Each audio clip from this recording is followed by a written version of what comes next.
हो चुकी है। जम्मू कश्मीर में चुनाव कब हो, ये राज्य चुनाव आयोग और केंद्रीय चुनाव आयोग को तय करना है।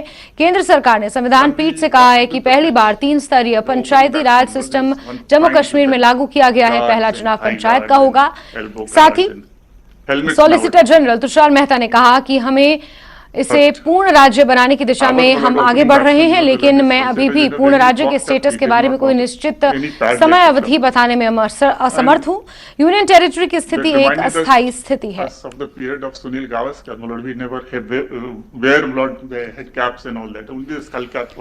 वहीं जम्मू कश्मीर बीजेपी प्रदेश अध्यक्ष रविंद्र रैना ने क्या कुछ इस मामले पर कहा है, आपको सुनवाते हैं।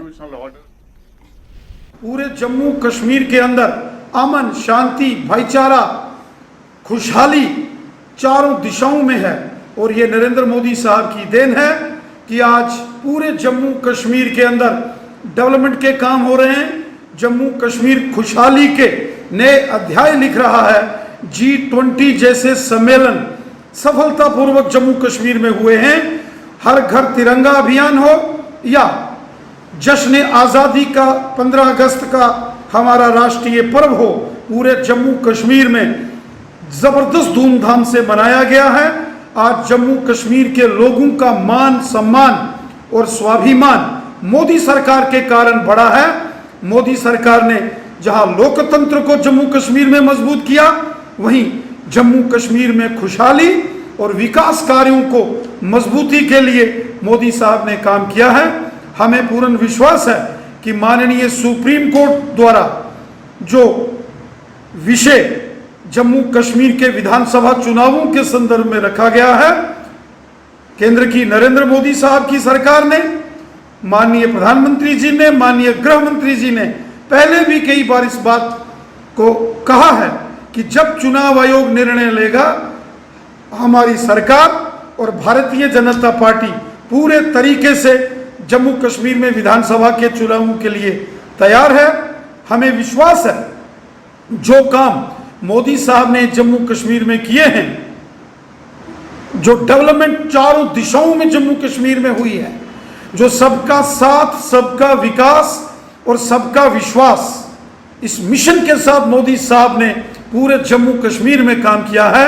यकीनन जब असेंबली के चुनाव होंगे, उसके बाद प्रचंड बहुमत के साथ जम्मू कश्मीर में असेंबली इलेक्शंस में बीजेपी की जीत होगी और यहां जम्मू कश्मीर में भारतीय जनता पार्टी की सरकार बनेगी।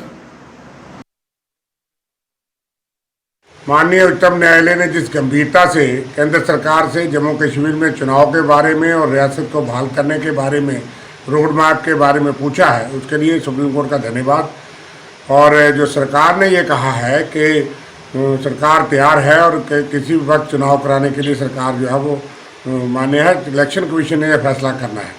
इस पर हम ये कहना चाहेंगे कि ये बात तो 5 साल हो गए सरकार को कहते हुए, और सरकार केंद्र सरकार पे लोगों को कोई विश्वास नहीं रहा, क्योंकि वो रियासत के बारे में, वापस दर्जा बहाल करने के बारे में कोई माकूल जवाब नहीं देते। कभी कहते हैं चुनाव के बाद जो है वो देंगे, कब देंगे ये कोई पता नहीं, और ना ही चुनाव के बारे में वो कहते हैं चुनाव अप्रोप्रिएट टाइम पे होगा, इलेक्शन कमीशन को फैसला करना। हमको समझ नहीं आती कि इलेक्शन कमीशन या तो सरकार के जो नॉर्मलसी के दावे हैं उन पर सेटिस्फाइड नहीं है और सहमत नहीं है, या फिर इलेक्शन कमीशन को होम मिनिस्ट्री क्लियरेंस नहीं देती। नहीं तो इलेक्शन कमीशन को जम्मू कश्मीर के लोगों के साथ कोई दुश्मनी नहीं है कि 5 साल के बाद भी चुनाव ना हो। सुप्रीम कोर्ट के अपने फैसले हैं कि 6 महीने के अंदर यहाँ असेंबली भंग हो, चुनाव होने चाहिए। यहाँ तो 5 साल का रिकॉर्ड भी टूट गया। इसलिए हम मान लीजिए उच्चतम न्यायालय से ये उम्मीद करेंगे कि सरकार को टाइम बाउंड में कहीं पाबंद करेंगे कि चुनाव 6 महीने के अंदर होंगे, साल के अंदर होंगे, रियासत 6 महीने बहाल होगी, साल के अंदर बहाल होगी। एक टाइम लिमिट दी जानी चाहिए। जम्मू कश्मीर में जल्द अज जल्द चुनाव होने चाहिए असेंबली के। जम्मू कश्मीर को फौरी तौर पे रियासत का दर्जा बहाल होना चाहिए। आर्टिकल 370 और 35A पे सुप्रीम कोर्ट अपना निर्देश सुनाएगा, उसका इंतजार करेंगे। लेकिन चुनाव के बारे में, असेंबली चुनाव के बारे में और रियासत के बारे में कोई विलंब नहीं होना चाहिए। और जब म्यूनसिपैलिटी के, वार्ड के, पंचायत के सारे चुनाव हो सकते हैं तो असेंबली चुनाव क्यों नहीं? या तो बीजेपी को भय और डर खाता हार का, या वो रिमोट कंट्रोल और प्रॉक्सी से जम्मू कश्मीर को चलाना चाहते हैं, उसी में उनको मज़ा है। जम्मू कश्मीर को हर तरीके से यहाँ के रिसोर्सेज को लूटा जा रहा है। जम्मू कश्मीर के लोग चुनाव चाहते हैं, हम सुप्रीम कोर्ट पे पूरा विश्वास रखते हैं। केवल स्टेटमेंट है जो गवर्नमेंट ऑफ इंडिया पिछले 3 साल से देती रही है, कम से कम 3 साल से। अब हमें भी 2020 3 साल हो गए। मुझे लगा जब हम पहले दिन मिले थे तब भी टोटल हमें ये अंडरस्टैंडिंग दी गई थी कि इलेक्शन बहुत जल्दी होंगे जम्मू एंड कश्मीर में और स्टेटहुड भी बहाल हो जाएगी। तो दीज आर कैजुअल स्टेटमेंट्स। इसमें वो सीरियसनेस जो जम्मू कश्मीर का अवाम सोचता था कि सुप्रीम कोर्ट में कोई गवर्नमेंट ऑफ इंडिया कमिटमेंट करेगा कि कल इलेक्शन है, परसों इलेक्शन, कैजुअल ये तो हमें भी पता है। इसमें कोई नई बात नहीं आई है और ऐसा भी नहीं है कि हमें कोई शक है कि इलेक्शन नहीं होंगे। तो 10 साल बाद भी हो सकते हैं, 5 साल बाद भी हो सकते हैं, 5 दिन बाद भी हो सकते हैं। It is a wild guess for anybody to say. So there is nothing new in this statement or nothing serious by this statement. क्यों पार्लियामेंट में कहा है? पार्लियामेंट सबसे बड़ा ऐवान है। पार्लियामेंट में भारत की सरकार ने कहा है, भारत के वजीर आजम ने कहा है, भारत के होम मिनिस्टर ने कहा है कि स्टेटहुड भी बहाल करेंगे और इलेक्शन भी करेंगे। नई बात नहीं है, लेकिन एक चीज इसमें मतलब मॉनिटर करने की जरूरत है। जब भी इसके बारे में पॉलिटिकल पार्टीज की तरफ से कहा जाता था कि इलेक्शन होल्ड किया जाए, ये जवाब शायद आपको मिलता था कि ये election of India, commission of India का काम है, गवर्नमेंट का नहीं। तो आज इसमें क्या फर्क है? मुझे कोई बहुत फर्क नहीं। देखिए मुझे इसमें कोई बहुत बड़ी फर्क नहीं लगती है। गवर्नमेंट इलेक्शन कमीशन हो या गवर्नमेंट ऑफ इंडिया हो, ये बात आप किस अंदाज में बोलेंगे, अंदाज बदल गया होगा। क्या आज गवर्नमेंट को, क्योंकि इलेक्शन कमीशन वहां नहीं है तो गवर्नमेंट को जवाब देना था, तो गवर्नमेंट के वकील ने जवाब दिया। लेकिन इसमें कोई नई बात नहीं है, इसमें कोई सीरियस बात नहीं है, इसमें कोई सीरियसनेस नहीं है। वो ऐसा ही है जैसा 2023 से सुनते आए हैं। तो ये तो होना ही है, एक दिन तो होना ही है।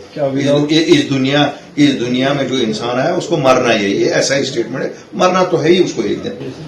तो without restriction of statehood election होना, कुछ भी हुआ, हम जब कोई कंडीशनल कभी नहीं, हमने कंडीशंस नहीं मानी है। लोगों की मांग है कि इलेक्शन हो, हमने तो कभी कंडीशनल नहीं किया। लेकिन न वो स्टेटहुड पे कोई ऐसा कोई बयान देंगे, वहां वही कहा जो पार्लियामेंट में कहा और वही आज भी। इसलिए मुझे कुछ नहीं लगता है इसका कतन। ये भी मतलब नहीं है कि मैं सोचता हूं कि यहाँ कुछ ही नहीं होगा, लेकिन they will choose their own time. मुझे नहीं लगता है कि अदालत की वजह से वो कुछ डिफरेंट करने जा रहे हैं। आगे बढ़ेंगे खबरों में।